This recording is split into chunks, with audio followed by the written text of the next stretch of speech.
এখানে একটা আজীব জিনিস ঘটতেছে। আমার পিছনে দেখেন, এই যে ছোট বাচ্চাটা, একটা মূর্তি, সে প্রসাব করতেছে। আর এটা দেখার জন্য কত মানুষজন এখানে দাঁড়ায় আছে। তো আমি আছি এখন ব্রাসেলসের সব থেকে সুন্দর প্লেসটিতে। আর আজকের ভিডিওতে আমি আপনাদেরকে এই সুন্দর শহরটা ঘুরে ঘুরে দেখাবো। অনেক বেশি টুরিস্টিক একটা শহর, এবং এই জন্য এখানে ঘুরে কতটুকু শান্তি পাবো আমি জানি না, কিন্তু এই ব্রাসেলসে যতগুলো প্লেস রয়েছে, কী প্লেস রয়েছে, সেগুলো আপনাদেরকে দেখানোর চেষ্টা করবো। তো আমি এখন এই গ্র্যান্ড প্লেস জায়গাটিতে রয়েছি। সব টুরিস্টই প্রথমে সেই প্লেসটাতেই আসে। ঠিক মতো একটা ছবি উঠাতে পারবে না। আমার চারপাশে দেখেন পিছনে মানে মানুষের একদম কোলাহল। পুরনো সব বারোক স্টাইলের বিল্ডিংগুলো অনেক সুন্দর।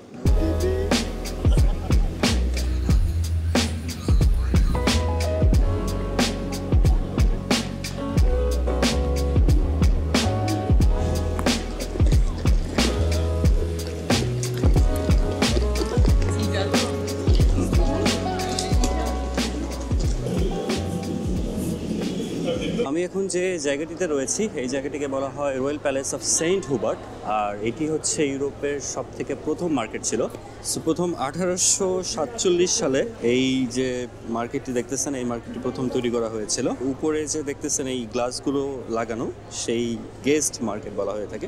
এটা অনেক পপুলার একটা মার্কেট। এখানে চারপাশে দেখতেছেন অনেকগুলো সুন্দর সুন্দর দোকান। তো এই জায়গাটিতে আর কি এটা বর্তমানে একটা টুরিস্টিক প্লেস হিসেবে পরিণত হয়েছে। তারপরে এখানে বেশ কিছু নামি দামি দোকান রয়েছে, যেগুলো মানে অনেক শত শত বছর ধরে রয়েছে।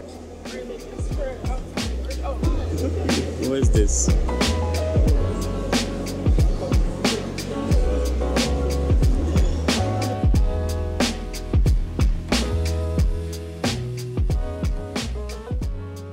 এত মানুষজন এখানে, মানে হাঁটার অবস্থা নেই।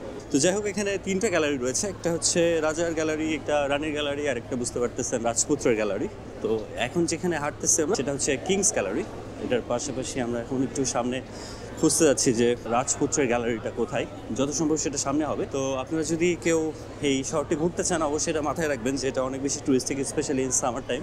এখন যে গ্যালারিটাতে ঢুকছি, এটা হচ্ছে কুইন্স গ্যালারি, মানে রানীর গ্যালারি ছিল। তো রানীর গ্যালারিতে যে অবস্থা, অনেক অনেক রেস্টুরেন্ট। এই পাশে এখানে দেখা দিচ্ছে প্রিন্স। তো এই দেখেন, এইটা হচ্ছে রাজপুত্রের গ্যালারি। তো আর কি তারা জাস্ট নাম দিচ্ছে বিভিন্ন। এটার তুলনামূলক মানে এটা তেমন কেউ না এখানে।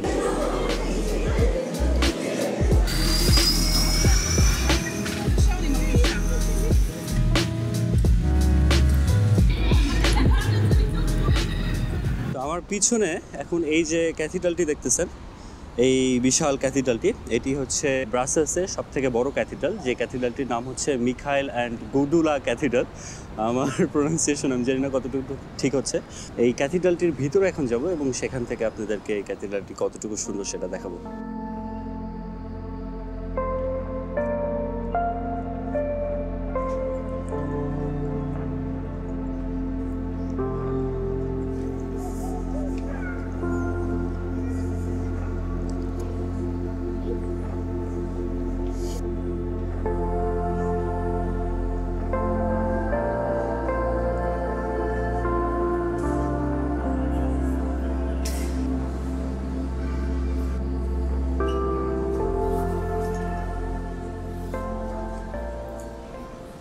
মোস্ট অফ দ্য ক্যাথিড্রাল যেমন হয়, এটাও তার ব্যতিক্রম ছিল না। তবে সুন্দর আর কি, মানে দেখার জন্য আসা। সো আপনাদেরকে দেখাইতেছি, এটাই হচ্ছে মেইন ভিডিওটার উদ্দেশ্য। সো কেমন লাগলো সেটা জানাবেন। আর আমি আগে কোলন ক্যাথিড্রাল নিয়ে একটা ভিডিও করেছি, সেটা যদি দেখতে চান এই উপরের লিঙ্কে পাবেন। সেখান থেকে কোলন ক্যাথিড্রালটি দেখে নিতে পারেন। তো এখন আমরা যাচ্ছি প্যালেসের দিকে। This is my friend. ভুল ভাল পথ দেখায়, মাথাটা খারাপ করে দেয় আমারে। এক জায়গায় যাবো, আরেক জায়গায় নিয়ে যায়। তো যাই হোক, এখন আমরা যাইতেছি রয়্যাল প্যালেস অফ ব্রাসেলসে। তো দেখি রয়্যাল প্যালেসটি কেমন দেখতে, সেটা আপনাদেরকে সেখান থেকে দেখাবো। ওই শহরটি সুন্দর আছে, মোটামুটি পরিপাটি গোছানো, মানে একটা রাজধানী হিসেবে যত কিছু থাকার দরকার সেটা রয়েছে।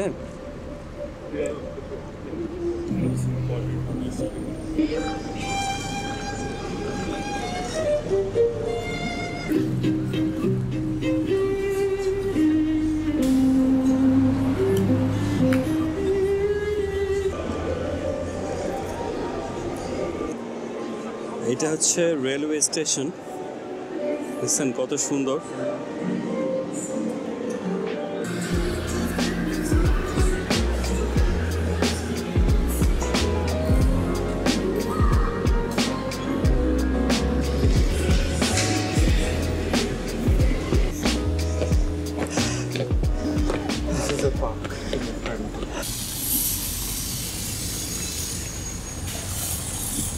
আমার পিছনে এখন এই যে বড় প্রাসাদটি দেখতেছেন, এটা হচ্ছে রয়্যাল প্যালেস অফ ব্রাসেলস। এটা হচ্ছে রাজা রানীর প্যালেস।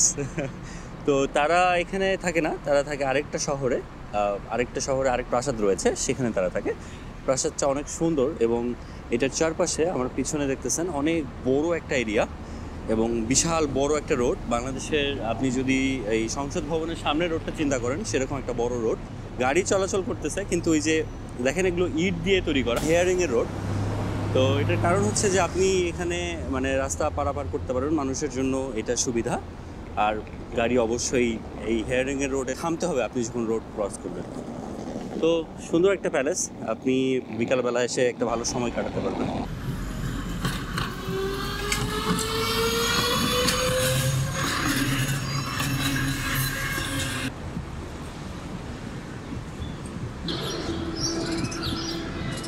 ব্রাসেলসের সব থেকে যে বড় পার্ক, সেই পার্কটার মধ্যে, এবং আপনারা দেখতেছেন অনেক সুন্দর করে সাজানো এই পার্কটি, মানুষ যাতে এখানে তাদের অবসর টাইমে এসে বসতে পারে এবং যারা একটু এক্সারসাইজ করতে চায় তারা যেন দৌড়াইতে পারে। যে আমার পিছনে দেখতেছেন মানুষ দৌড়াদৌড়ি করতেছে, হ্যাঁ এই দুপুর সময়, এখন 1টা বাজে, এই সময় দৌড়াদৌড়ি করতেছে।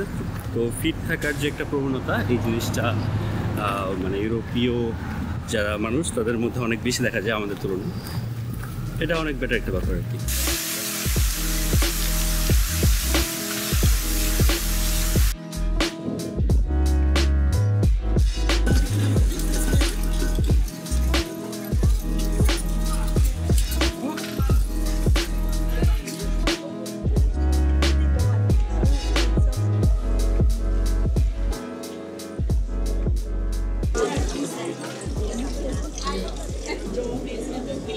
আপনারা যে এই মানিকেন পিসটা দেখলেন, এটি তৈরি করা হয়েছিল 1451 সালের দিকে। তারপর থেকে এটা অনেকবার নষ্ট হয়েছে, ক্ষতিগ্রস্ত হয়েছে, অনেক কিছু হয়েছে, কিন্তু তারপরেও মানে এটা একটা হতাশাজনক কৌতূহল বলতে পারেন মানুষের। পিচ্ছি বাচ্চাটা, মূর্তিটা, তার প্রায় 1000টির মতো ড্রেস রয়েছে। তো আজকে বেসিক্যালি তাকে কোনো ড্রেস পরানো হয়নি। তো বিভিন্ন অকেশনে বিভিন্নভাবে তাকে মানে প্রতিদিন নতুন নতুন ড্রেস পরানো হয় এবং তার জন্য একটা মিউজিয়ামও রয়েছে। মানে পুরাই আজীব অবস্থা আর কি। বাট এটা ব্রাসেলসের একটা টুরিস্টিক পয়েন্ট, যেখানে মানুষজন আসে এবং এটা দেখে।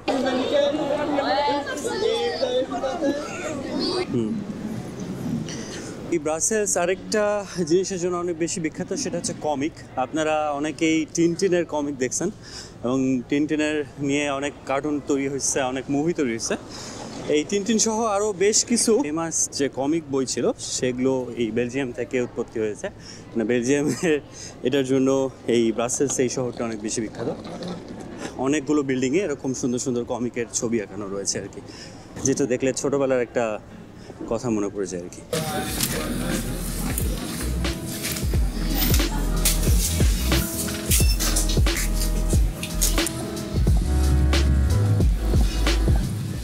এমন একটা প্লেসে আসছি এখন, যেখান থেকে মোটামুটি এই শহরটার একটা ভিউ পাওয়া যায়, খারাপ না।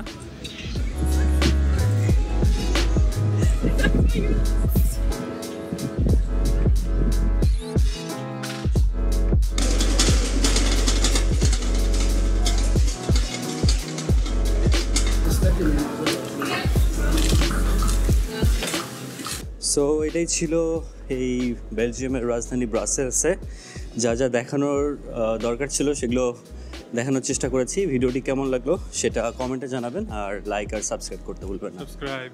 সাবস্ক্রাইব।